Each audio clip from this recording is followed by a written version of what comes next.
చాలా మందికి చాలా పూజల గురించి డౌట్స్ ఉంటాయి. సో ఇప్పుడు పర్టికులర్ టైం చూసుకుంటే మనకు శివరాత్రి వస్తుంది. సో శివరాత్రి రోజు ఎలాంటి పూజలు చేయాలి, ఎలాంటి నియమాలు పాటించాలి, చాలా డౌట్స్ అనేటివి ఉంటాయి. సో వాటి గురించి మనకు తెలియజేయడానికి మనతో పాటు శివరుద్ర స్వామి గారు ఉన్నారు. సో వారితో మాట్లాడి తెలుసుకుందాం. నమస్తే గురువుగారు. నమస్కారం అమ్మా. గురుగారు ఎలా ఉన్నారు? ధర్మరక్షణ అమ్మ, పరమాత్ముడి పర్యవేక్షణ. గురుగారు, ఇప్పుడు శివరాత్రి వస్తుంది. చాలా మందికి చాలా డౌట్స్ ఉంటాయి. అసలు పూజ ఎలా చేసుకోవాలి? శివరాత్రి అనగానే ఏదో జాగారం చేస్తారు, అయిపోతుంది నెక్స్ట్ డే వరకు. సో అదే కాకుండా అసలు శివరాత్రి రోజు ఏం చేయాలో ఒకసారి మా కోసం వివరించండి. మీరు అడిగిన ప్రశ్న ఏంటంటే శివుడి యొక్క రోజు మహాశివరాత్రి ఎలా అయిందని, నియమ నిబంధనలు మనం శాస్త్రీయంగా ఏ విధంగా పాటించాలి, మన సంస్కృతిలో ఉన్న గొప్ప పండుగలలో మహాశివుడి యొక్క వివరణ చాలా బలంగా ఉంటుంది. అన్ని పండుగలను మనం ప్రత్యేకంగా చేస్తాం. ఇప్పుడున్న సమాజం తెలుసుకోవాల్సింది ఏంటంటే అమ్మా, పండుగలలో ఇంత వాతావరణం ఎందుకు సంచరించుకుంది? ఒకప్పుడు పండుగలు ఎలా చేసేవాళ్ళు? శివరాత్రి అని అంటే ఏమిటి? అన్నో రాత్రులు ఉన్నాయి మన దగ్గర. ఇప్పుడు అమావాస్య ఒక రాత్రియే, పౌర్ణమి ఒక రాత్రి ఉంది, ఆదివారం కూడా ఒక రాత్రి ఉంది. ఇలా ఉన్న దాంట్లో శివుడి యొక్క రాత్రి అని ఎందుకంటారు అన్న విషయం యావత్ భక్తులకు తెలియాల్సింది ఏంటంటే, ఇది శివుడు భూమండలానికి యావత్ గ్రహాలన్నిటికీ 14 లోకాలకి అధిపతి అని రుజువు చేయబడిన రోజు ఇది. అంటే ఆయన గారు పుట్టాడు అని అర్థం, పుట్టినరోజు.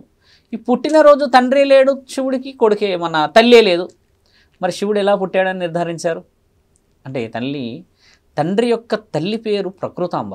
అంటే ప్రకృతికి పుట్టినవాడే అంటారు తండ్రి. అంటే వివరణ లేదు. మనము దైవాధీనంగా మాట్లాడితే ఈ ప్రశ్నలు ఎలా తెలుస్తాయి అంటే అమ్మ, బ్రహ్మ విష్ణువుల యొక్క తగాదును తండ్రి తీర్చాడని, ఆ తండ్రి తీర్చే ముందు వారిద్దరు తీవ్రమైన ఉత్కంఠమైన యుద్ధం, నీవేంది నేనేంది గొప్పగా మాట్లాడుకుంటూ నేనంటే ఏందో చూపిస్తా, నువ్వంటే ఏందో చూపిస్తా అని గొడవకు దిగిన సందర్భంలో తండ్రి అగ్నిస్తంభం ఇద్దరి మధ్యలో నుంచి వేసి, ఆ స్తంభాన్ని పట్టుకోగలిగిన వాళ్ళు వీరులని, ఆ స్తంభాన్ని కనుక్కున్న వాళ్ళు వీరులని, వాళ్ళే సారథులని చెప్పేసి ఒక హెచ్చరిక ఇస్తే ఇద్దరు తెలుసుకోలేని సమక్షంలో మహాముఖంటి వచ్చి దాన్ని పట్టుకొని దానికి కావాల్సిన వివరణను అందించిన తరుణం. ఆ విషయ వివరణలో అసలు ఎందుకు ఈ అగ్నిస్తంభం, అసలు దీనివల్ల ఉపయోగాలు ఏంది, మీరు ఎందుకు ఈ మాయాజాలాన్ని ప్రదర్శించారు, దీని అంతరార్థం ఏంది అని అడిగినప్పుడు దాని వివరణని బహు ముఖ్యంగా భూమండలానికి అంతం అంటే ఒక అంతు చిక్కని రహస్యాన్ని చెప్పాడు అనమాట. ఆ రహస్యమే శివరాత్రి. ఎలా చెప్పాడంటే అమ్మ, అగ్నిస్తంభం బ్రహ్మ విష్ణు మధ్యలోకి వెళ్తుంది. అది ఆ అగ్నిస్తంభం అంటే అగ్ని అంటే ఎంత వేడమ్మా. ఇప్పుడు సహజంగా మనం పట్టుకోవాలంటే అగ్నిని కుదరదు. కొంచెం కాపుకోవడం లాంటిదో, దూరం నుంచి దాంట్లో ఏదైనా వంట చేయడం లాంటి దానికే కొంచెం డిజిట్స్ దాటితే హెవీ అయిపోతుంది. అలాంటిది అగ్నిస్తంభాన్ని పరమాత్ముడు పట్టుకుంటాడు, చేతోని పట్టుకొని చూపిస్తాడు రుజువు, నేను శక్తిని పట్టగలను అని. ఈ అగ్నిస్తంభం ఏంటంటే అమ్మ, పరమాత్ముడి యొక్క గర్భం.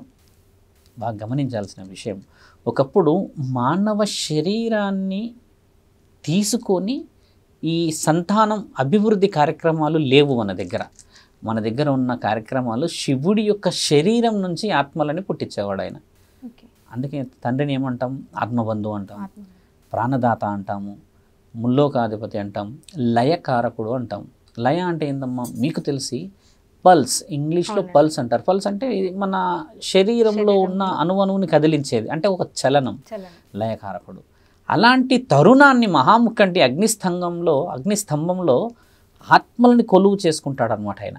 అంటే ఎలా చెప్పవచ్చు మనకు అర్థమయ్యేలా అంటే అమ్మ, ఒక స్త్రీ గర్భం దాల్చింది అనుకో తల్లి, 9 నెలల వ్యవధి పడుతుంది కదా. అంటే 9 నెలల్లో ఏమవుతుంది, అక్కడ బిడ్డ చిన్న పిండం నుంచి మెల్లిగా బిడ్డలాగా ఎదిగి 9వ నెల గర్భం నుంచి బయటికి రావడం, అంటే పరిపూర్ణమైన ఒక శిశువు రావడం కదా. ఈ పరిపూర్ణ స్థితి వచ్చేంతరికి ఆ అగ్నిలింగంలో మనల్ని వేయిస్తాడు, మార్చుతాడు, మంటలా చేస్తాడు. అంటే ఆత్మశుద్ధి జరుగుతుంది అని అర్థం అక్కడ. ఆ తర్వాత ఏం జరుగుతుందంటే అమ్మ, ఇప్పుడు మన దగ్గర ఏంటో 9వ నెలకు డెలివరీ అంటే ఈ ప్రసవం కదా. ఇక్కడ తండ్రి ఏం చేస్తారంటే బిఫోర్ తల్లి గర్భం దాల్చక ముందుకు ఆ ఆత్మ ఎక్కడ ఉంటుందమ్మా, ఆ పిండం ఎక్కడ ఉంటుంది మీరు బాగా గమనించాల్సింది. ఆ పిండం వచ్చేసి, ఆ అండం వచ్చేసి తండ్రి పురుషుడి శరీరంలో పిండం రూపంలో ఉంటుంది. అది అంటే మీకు అర్థమైంది అనుకుంటా. స్త్రీలు వచ్చేసి అండాశయాలు, పురుషుడు వచ్చేసి పిండం అంటే వీర్యం అనుకోవచ్చు. ఆ 9 గడియలకి ముందు పురుషుడి శరీరంలో ఉంటుంది. కొంచెం బాగా గమనించి డీప్గా వెళ్ళాలి. ఇప్పుడు ఆత్మలు ఎక్కడ కొలువై ఉన్నాను అన్నాను ఇందాక ముందుకు శివుడి దగ్గర అన్నా. అంటే ఈ ఆత్మ ఎవరి దగ్గర కొలువై ఉన్నది ఇప్పుడు? పురుషుడి దగ్గర. అంటే శరీరంలో ఉన్నదని అర్థం కదా. అలా వచ్చిన ఆ తరుణంలో మహాముఖంటి దగ్గరే ఉండేటి అవన్నీ. అలా 9 నెలలు ఆ వివరణ అంతా అయిపోయినాక బయటికి రావడం అనేది జీవన ప్రక్రియ. తండ్రి దగ్గర ఏంటంటే ఆత్మ వారి యొక్క శరీర స్థితిగతులను అనుభవించడానికి అవి ఒక అంటే నీట్గా మేము ఇలా వచ్చాం స్వామి, ఇలా పుట్టాలనుకుంటున్నాం స్వామి, మా పాపాలు ఇవి, మా యొక్క జన్మరహస్యాలు ఇవి అని మనిషి తెలుసుకొని ప్రాయశ్చిత్తం పడేంత వరకే ఆయన కాలుస్తూనే ఉంటాడు. ఇప్పుడు మనకు తెలిసి తండ్రి ఎక్కడ ఎవరిని శిక్షలు చేస్తున్నారు తెలుసా అమ్మ? పుట్టక ముందుకు నీ ఆత్మ ఒక పరిపూర్ణమైన స్థితికి రావడానికని పరమాత్ముడు దాన్ని వేయించుతాడు.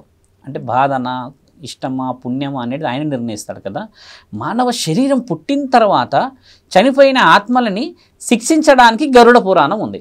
అంటే ఆ శిక్ష వేరు. మళ్ళీ తండ్రి ఆత్మ పుట్టక ముందుకు చేస్తున్న పని ఇది. పుట్టిన తర్వాత మళ్ళీ మన జన్మలో తప్పులు చేసినప్పుడు మనిషి వేరే స్థితికి పోవడం, ఆ శిక్షలు వేరు కదా. అప్పుడు వాళ్ళకి తండ్రి ఎక్స్ప్లెయిన్ చేస్తాడు, నేను ఆత్మలని కొలువు చేసుకొని వారి యొక్క జీవనానికి ఇస్తున్నాను, వాటిని ఆత్మలింగంలో ప్రవేశించబెట్టి. ఆత్మలింగం అంటే ఎవరమ్మా? ఇప్పుడు అర్థమైంది కదా. ఆత్మలింగం అంటే పురుషుడు కానీ స్త్రీ కానీ ఆ శరీరంలోకి పంపించిన తర్వాత అండం పిండం ఇద్దరు కలిసిన తర్వాత నేను బ్రహ్మాండాధిపతినని రుజువు చేసుకుంటా. అంటే తండ్రే కదా పంపించేది ఆత్మని. కాబట్టి అండాలు ఎవరు? స్త్రీ, పిండాలోడు పురుషులు. వీళ్ళిద్దరు కలిసిన తర్వాత ఒక జీవికి ఆవిర్భావం, అంటే అబ్రబ్రహ్మలోకానికి అనుమతి ఇచ్చిన వాడు మహానీయుడు, మహాముఖంటి.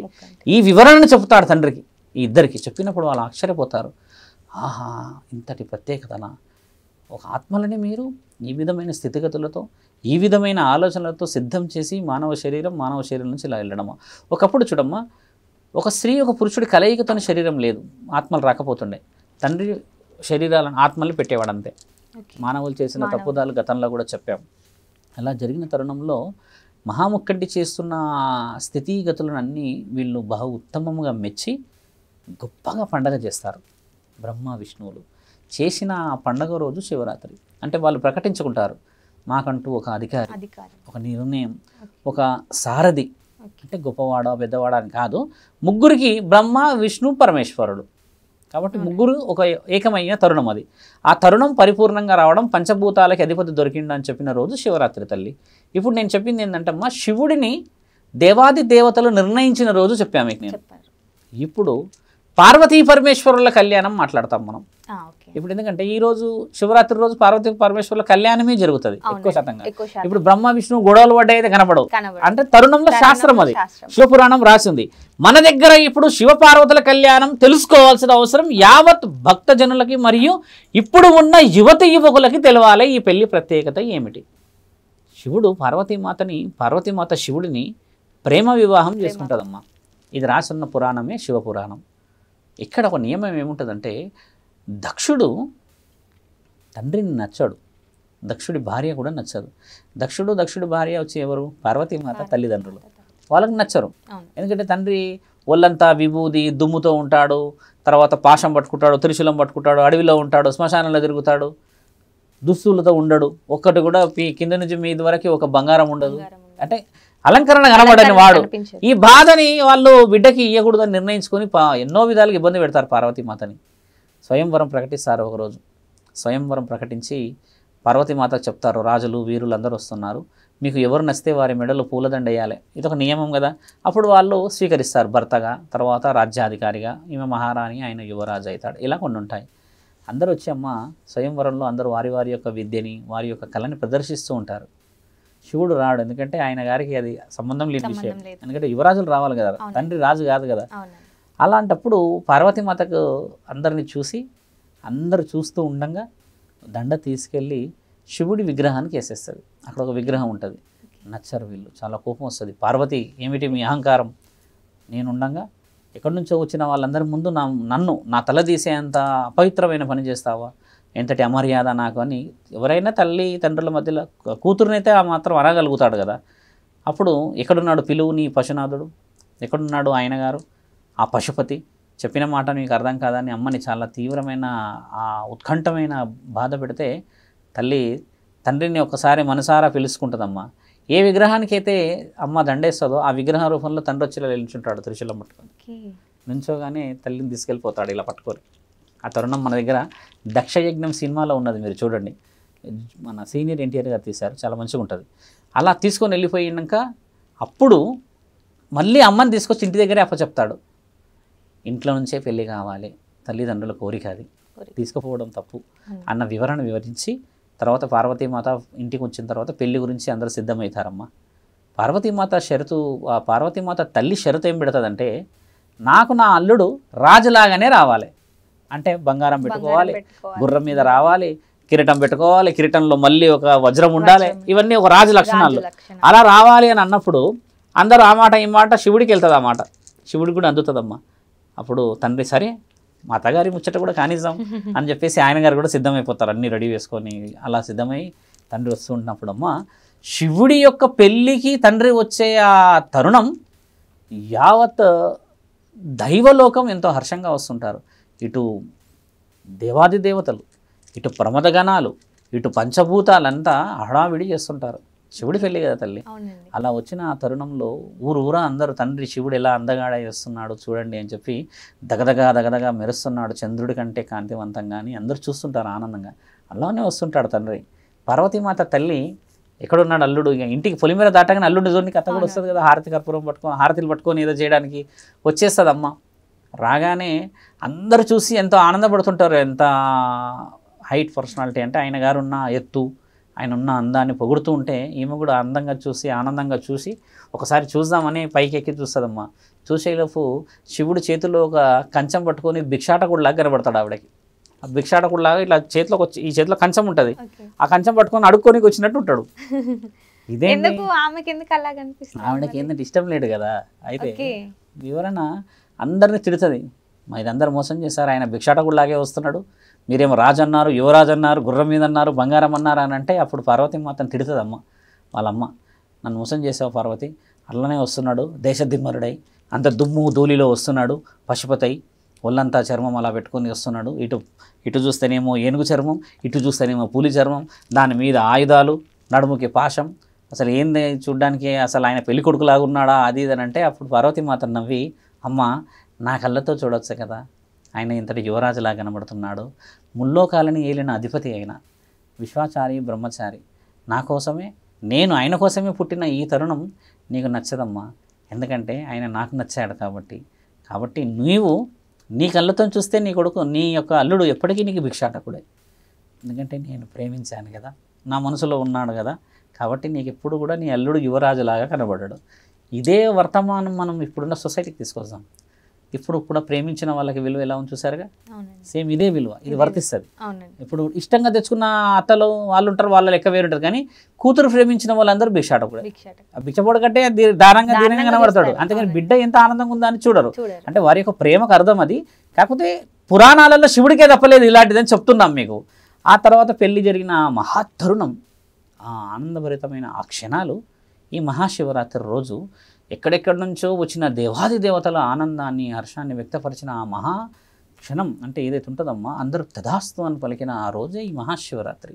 ఇక్కడ మీరు 2 విషయాలు చెప్పాను. ఒకటేమో బ్రహ్మ విష్ణువులు, 2 పార్వతీ పరమేశ్వరుల కళ్యాణం, 3వది తండ్రి దేవాది దేవతలని కాపాడిన రోజు కూడా శివరాత్రి. ఒక రాక్షసుడికి ఒక వరం ఏముంటుందంటమ్మా, అహం లేని వాడి చేతిలో నేను చావాలి అని ఉంటుంది. అహం లేని వాళ్ళు ఎవరున్నారు ఈ లోకంలో? అందరికీ అహం ఉంటుంది కదా తల్లి. అహం లేని వాళ్ళు శివుడు మాత్రమే. అహం అనేది లేదు అనే వ్యక్తి ఎవరైనా ఉన్నారు ఈ మొత్తం ప్రపంచం కానీ ఏ లోకంలో అంటే ఆయన శివుడే. ఎలా చెప్పగలుగుతారు అహం లేడని చెప్పి? మీ నాలెడ్జ్ ప్రకారంగా ఏదైనా హింట్ ఉందా తండ్రికి అహం లేదని చెప్పడానికి? మీకు ఏదైనా హింట్ ఉందా తండ్రికి లేదని చెప్పడానికి? చూస్తేనే తెలిసిపోతుంది. చూస్తేనే నన్ను కూడా చూడవచ్చు. ఇప్పుడు నేను కూడా శివభక్తుని, శివుడులాగానే ఉన్నాంటారు. నా దగ్గర అహం ఉంది. మళ్ళీ వెంట్రుకలన్నీ ఇలా రావడం, త్రిశూలం పట్టుకొని అంత అహంగా కనిపిస్తారు. అహం తోటి అహం లేదు అని అంటున్నారు. అహం లేని వాడు ఏంటంటమ్మా, ఆయన గాంభీర్యం అది, ఆయన వీరుడు, ఆయన చంపిన పులి యొక్క చర్మం అది. అహం ఎందుకు లేదంటే ఆయన కంఠంలో విషం ఉంది, అందుకు ఆయనకు అహం లేదు. కంఠంలో విషం ఉన్న వాళ్ళకి అహం ఉంటుందా? అంటే ప్రాణం పోతుంది అని తెలిసినాడు ఎవరైనా విషం తీసుకుంటారా? ఆయన విషం తీసుకున్నాడు, ఆ విషాన్ని కంఠంలో పెట్టుకున్నాడు. మళ్ళీ దేవాది దేవతలకు అమృతం ఇచ్చాడు. అమృతం అందరికీ మంచేసి ఈ విషాన్ని ఈయన గారు పెట్టుకోవడం ఏంది? వాసుకి చిమ్మిన విషాన్ని. అలాంటప్పుడు అహం లేనివాడు శివుడే కాబట్టి, ఆయన ప్రాణదాత కాబట్టి ఆయన ఏం చేస్తారంటే, ఆ రాక్షసుడు ఒక దెబ్బ తండ్రి ఇలా 2 చేతులు పెట్టి కొడతాడు ఆ రాక్షసుని, ఇక్కడ కొడతాడు ఛాతీ మీద, గట్టిగా కొట్టగానే ఒక దెబ్బకే ఆయన ప్రాణం పోయేంత పరిస్థితి వచ్చినప్పుడు అడుగుతారు, ఈయనకున్న వరం ఏంది, అహం లేని వారి చేతిలో చావాలి. ఈయనకేమో చూడ్డానికే ఈయన ఇంత గాంభీర్యంగా ఉన్నాడు, ఈయనకు అహం లేదంటే నేను ఎట్లా నమ్ముతా అని చెప్పేసి బ్రహ్మని గట్టిగా పిలిచి అడిగితే అప్పుడు బ్రహ్మ అంటాడు, ఆయన మహాముఖంటి, గొంతులో కర్కాటేశ్వరుడు, అంటే తండ్రి మెడలో ఉన్న ఆ సర్పం పేరు కర్కాట. ఆ కర్కాటేశ్వరుడి కింద చూడు నాయన విషం దాగుంది, నీలకంఠుడు ఆయన, ఆయననే ముఖంటి అని అన్నప్పుడు ఈ రాక్షసుడు ఏమో ఆనందపడతాడంటే, ఆహా, దేవాది దేవతలకి అమృతాన్ని పంచి వారిని చిరంజీవులను చేసిన ఈ మహానీయుడు ఆ విషయాన్ని గొంతులో పెట్టుకోవడం ఏమిటి, ఆ గొంతులో పెట్టుకున్న విషయాన్ని ఇంతవరకు కూడా బయటికి తీయలేకుండా ఉన్న ఆ శరీరానికి ఎంతటి ప్రత్యేకత, అలాంటి స్వార్థం లేని ఒక శరీరంతో నా శరీరం తగిలి నన్ను చాలా చాలా పావనాత్ముడిని చేశాడని ఆనందంగా చనిపోతాడు ఆ రాక్షసుడు. ఆ తర్వాత దేవాది దేవతలందరికీ విముక్తి ప్రసాదించిన రోజు శివరాత్రి. ఇలా 3 తరుణాలు. ఇప్పుడు మీరన్నది జాగారణ, ఉపవాసం, నియమాలు నిబంధనలు ఎలా పాటించాలి. మనమ్మ ఇప్పుడు హంగు హరవాటమే ఉంది ఎక్కువ శాతం, మీరు గమనించి చూడండి. పూజ చేస్తాం హడావిడిగా, పందిర్లు వేస్తాం హడావిడిగా, డీజేలు పెడతాం హడావిడిగా, పెద్ద పెద్ద పెద్ద పెద్ద పెద్దగా పెడతాం భోజనాల కోసం అని అన్నీ సిద్ధం చేస్తాం. కానీ భక్తి మాత్రం కనబడట్లేదు ఈ రోజుల్లో. తండ్రి చెప్పింది ఏంటంటే, నా బిడ్డలు యావత్ ప్రపంచంలో నేను పుట్టిన ఈరోజు, పార్వతిని పెళ్లి చేసుకున్న ఈరోజు, నేను సారథిని అని రుజువు చేసిన ఈరోజు, నా పిల్లలు నా కోసం ఎదురు చూస్తున్నారా లేకపోతే విగ్రహాలలో పూజ చేస్తున్నారా అని చెప్పి తండ్రి ఆలోచిస్తాడు. అన్న తర్వాత అమ్మ ఒకరోజు శివుడు పెళ్ళి అవుతుంటే తండ్రి వీళ్ళని పరీక్షిద్దాం, అవసరంకి ఆపదల్లో ఉన్న వాళ్ళని ఆదుకుంటున్నారా లేకపోతే ఈ అంగు హరవాటం పెళ్లి రోజన్నా పెడుతున్నారా, ఎవరన్నా వస్తే ఆడుకోవడానికో లేకపోతే తినడానికో అని చెప్పేసి శివ కళ్యాణం అయ్యే రోజు వస్తాడు. వచ్చి తండ్రి ఏం చేస్తాడంటే ఆ భోజనాలు, ఆ ధూపదీప నైవేద్యాలు, పిండి వంటలు, ఆ అలంకరణలు, మామిడి అలంకరణలు, ఈ అరటితో చేసిన ఎన్నో ఉంటాయి కదా మరి రకరకాలుగా. పెళ్ళి అంటే సందర్భం పెద్దది కదా.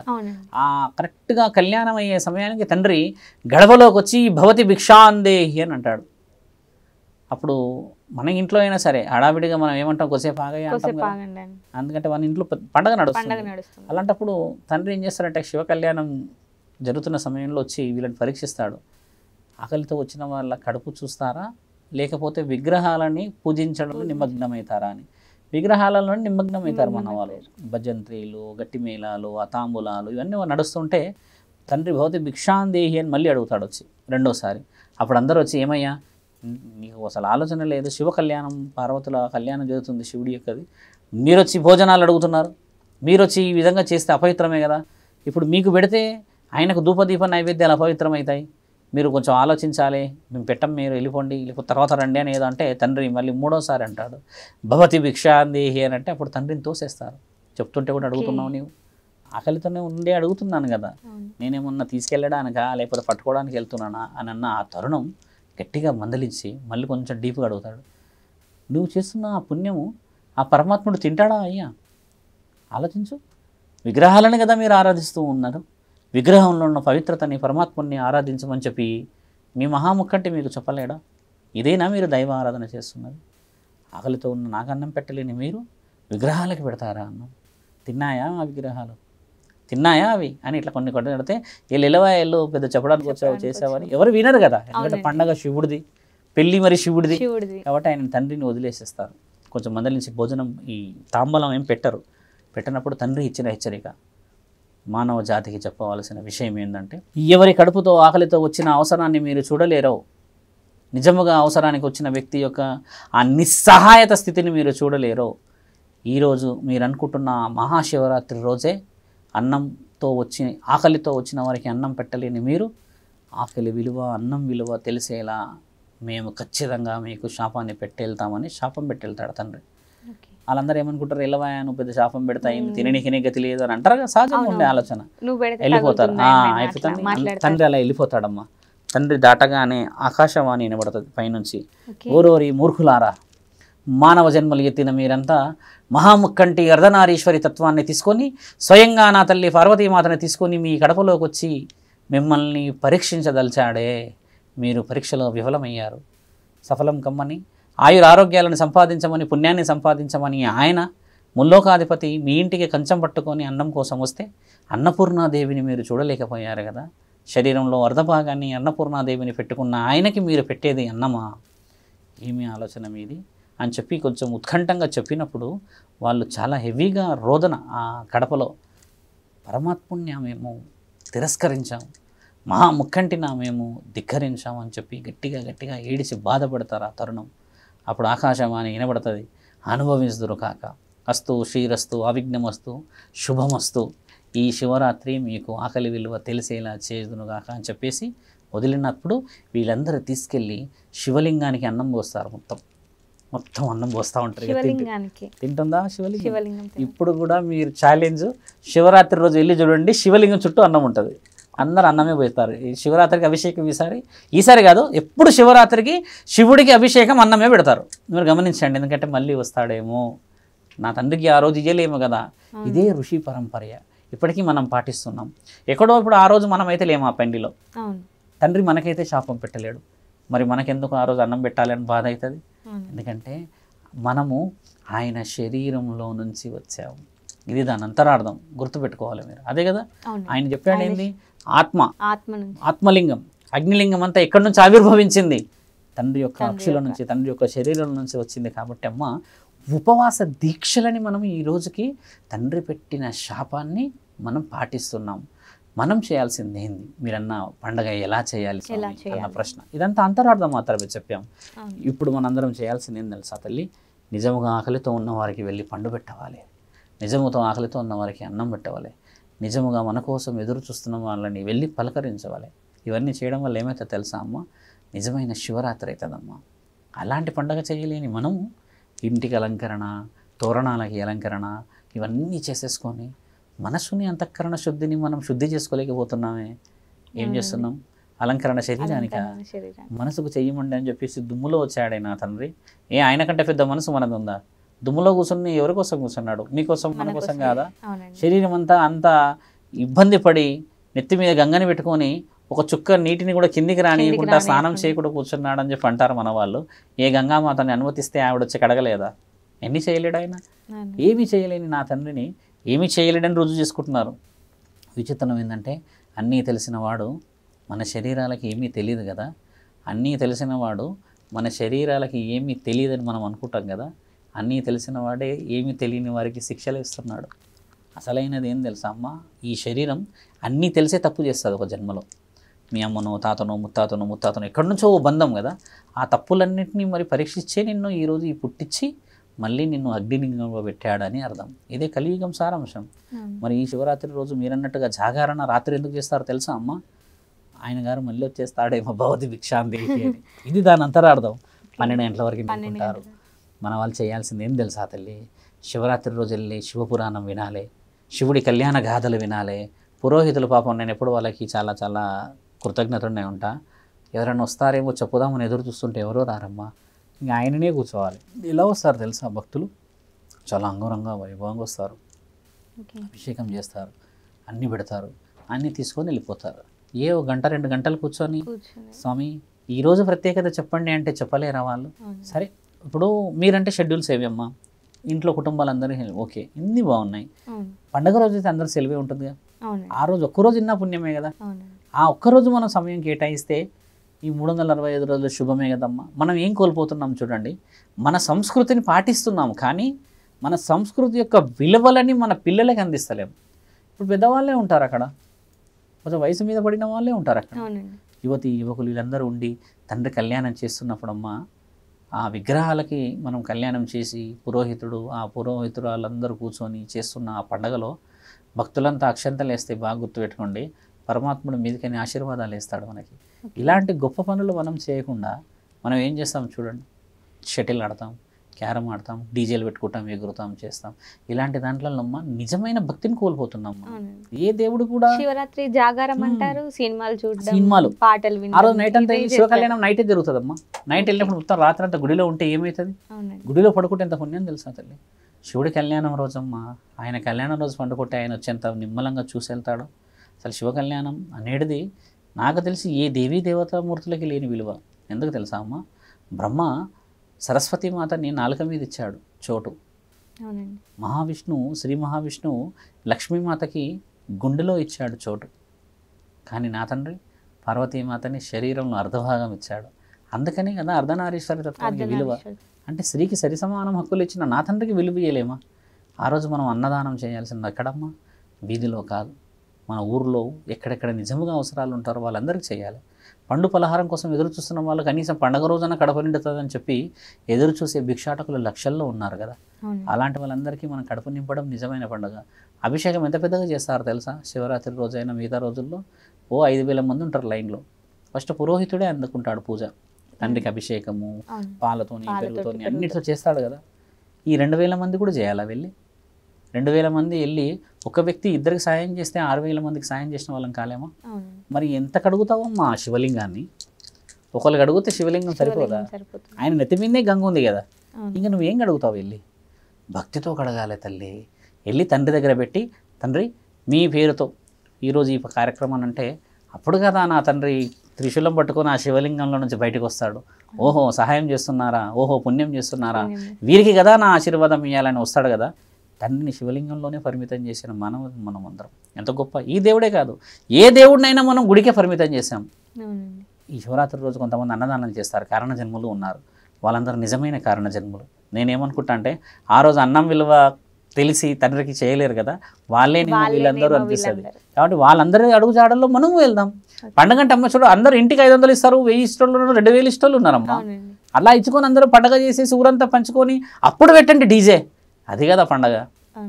అంతే, నీ కడుపు నువ్వే చూసుకొని నీ ఇల్లు నీ సంసారాన్ని చూసుకొని ఉన్న ఆ తరుణం కూడా పండగ వాతావరణాన్ని నాకు తెలిసి కనిపించనివ్వదు. ఇలాంటి తరుణాలన్నింటినీ మనం స్వీకరించి పరమాత్ముడికి అప్పచెప్పిన ఆ మహాతరుణమే అమ్మ నీవన్న మహాశివరాత్రి ప్రత్యేకతలు. ఇప్పుడు మీరు చెప్పండి, శివరాత్రి ఏ విధంగా పాటిస్తారు? అందరికీ తెలియాలి కదా. ఒకరికి అన్నం పెడితేనే శివరాత్రి అనేది పూర్తవుతుందని నాకైతే అర్థమైంది కదా. అది చేయాలి. కాబట్టి యావత్ భక్తజనులందరికీ మహాశివరాత్రి శుభాకాంక్షలమ్మా.